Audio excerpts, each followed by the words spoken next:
蓝启仁脸下眉间情绪，又是一派古板严肃。江宗主，你这是去往哪里？出现在蓝氏的地界，还是孤身一人？这江宗主可真是有点意思。蓝先生，阿英他可好？我听闻他恢复了过来，我去看看他。江风眠目光偏了偏，并不与蓝启仁对视。他想看魏无羡是真，想带他回莲花坞也是真。没有魏无羡在，江城同一众师兄弟们相处起来，明显不合群。若是再继续这样下去，于他到底不利。蓝启仁小声哼了声，就江风眠这小心思，好像谁看不出来似的。若真有心，大婚时怎么不见人？不见人不见礼。不过才恢复过来，他就听说了，还第一时间找上了门。呵，江宗主，劳你记挂，无限一切都好。是吗？怎么不是？难不成你以为我蓝氏还会虐待他不成？江宗主，你若真的是为他好，我劝你还是就此打道回府。你管不了你家夫人，管不好你家儿子，你也不能总在无限身上找存在感，不是？是，他是听你的话，你说什么便是什么。可他是个孩子，你不是啊。作为一宗之主，算计一个孩子，就太过让人不齿。再者，云梦此前关于无限父母的流言，关于无限不敬主母，不知上进的这些流言，你是真不知还是当真不能解决？容我再问一句，江宗主待其大弟子若亲子的传闻，你是不是听多了，就把这当真了？午夜梦回，你也扪心自问一句，这话听着你当真不觉亏心？他亏不亏心，蓝启仁不知道，但他确实挺膈应。原先流言入的姑苏时，他当真气了许久，为人子女者怎能任人污蔑双亲，扰他们死后安宁？而魏无羡那皮上天的做派，一度让他觉得，或许那些流言倒也不是空穴来风。为人师者，最是见不得明明天赋极佳，却偏偏吊儿郎当者。可一场意外来的突然，却也给了他真正去了解魏无羡的时间。我就去见见他。于江风眠而言，魏无羡是江城难得的助力，天赋好，脾气好，最重要的是他愿意迁就江城，他实在是不愿意就这么放弃。他拿5岁的魏无羡没办法，可15岁的魏无羡在江家生活了那么久，总归是有感情的。蓝启仁很不雅正的朝江风眠翻了个白眼，他都说的这么明白了，这人怎么还是一副要纠缠到底的做派？江宗主，你见无羡有什么用？他现在是我家二公子的道侣，你不会以为他要带着我家二公子去莲花坞陪你家夫人练鞭吧？那抱歉，就算他愿意，我们也不会同意的。本质上来说，蓝家人极度护短，虽然被自家2个小公子扫地出了门，他们也挺无奈。可若是要让蓝忘机同魏无羡去莲花坞受苦，他们是万万不能接受的。我不是这个意思，我不管你是不是这个意思，还是什么意思，总之不该有，不能有的想法你最好不要有。你一个江氏宗主跑来我蓝氏，一没受邀，二没拜帖，是想做什么？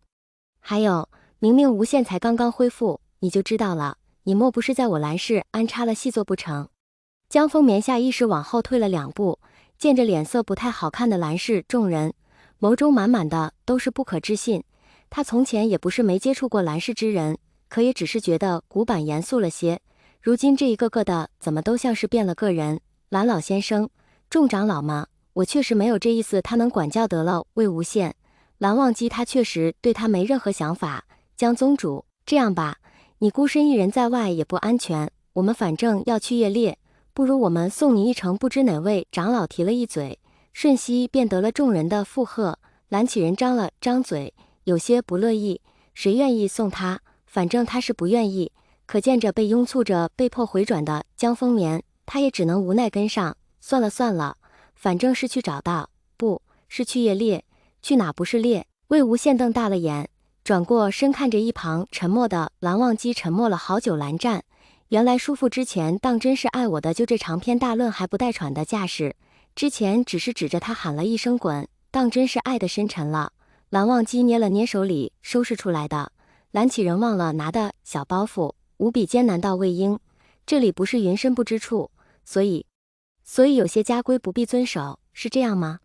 是这样没错。蓝湛，原来叔父是这样的。叔父原来竟是这样的。忘机，无羡，你们不是去给叔父送东西吗？怎么又给带回来了？是没追上他们吗？大哥，这就说来话长，所以我就长话短说，我就觉得吧，叔父可能不需要，又或者说，他可能并不是很想看到我和蓝湛，为何？叔父还在生气？不是，他只是爱我爱得深沉。蓝曦臣、蓝忘机，转眼年节将至，蓝氏长老们连同蓝启仁却都未有任何只言片语传回。清衡君一边无奈叹气，一边又失笑摇头。临出门时，他曾有言，若是有谁的欲命定之人，须得第一时间归家。然几月过去，一众出了门的人，至今不见任何一人身影。想他蓝氏子弟虽是严谨了些，但也个个俊美，怎地找个道理就这么难呢？魏无羡此刻正站在山门前，同一众世家子弟告别。1年1度的求学结束，除却又没及格的聂怀桑，大抵其他人的面孔怕是也很难再得见。聂怀桑抱着蓝曦臣不撒手，未了还小心翼翼地抬手擦了擦眼角。魏无羡看得好笑，看了蓝忘机一眼，上前一步，将他扒拉开，打趣道：“聂兄啊，倒也不必这般舍不得，咱们明年还是会再见的。”他不说这话，聂怀桑倒还略显平静。这话一出，原本眼角被擦掉的晶莹便又再度夺眶而出。魏兄，不说这话，咱们还能做朋友？他真不是舍不得，他就是害怕呀。今年已经是他来蓝氏求学的第3个年头了。来之前，他大哥扛着霸下目光，沉沉地跟他说，若是今年再不过，就打断他的腿的话还历历在目。然而想着怀里上看下看，左看右看，翻来覆去的看，都是显示着不合格的成绩单。他怀疑，别说明年见，他还有没有明天，他都不确定。曦臣哥哥，你真的不能跟我回清河吗？我大哥肯定很想你的。被魏无羡扒拉开，聂怀桑也不好意思再扑回去，眼眶红红的看着蓝曦臣，就希望他能回心转意，道一声他也很想他大哥，愿意同他一道去清河。他大哥对曦臣哥哥一向好脾气，曦臣哥哥说的话，他大哥也愿意听。就算这次他大哥不听，至少有曦臣哥哥在的话，他小命和小腿大抵还是能够保下来。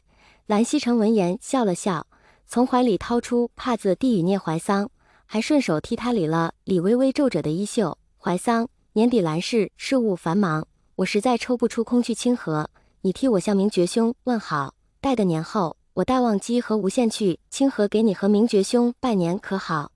说起来，他也许久未曾去过清河，若不是实在抽不开身，他倒是也愿意去一趟。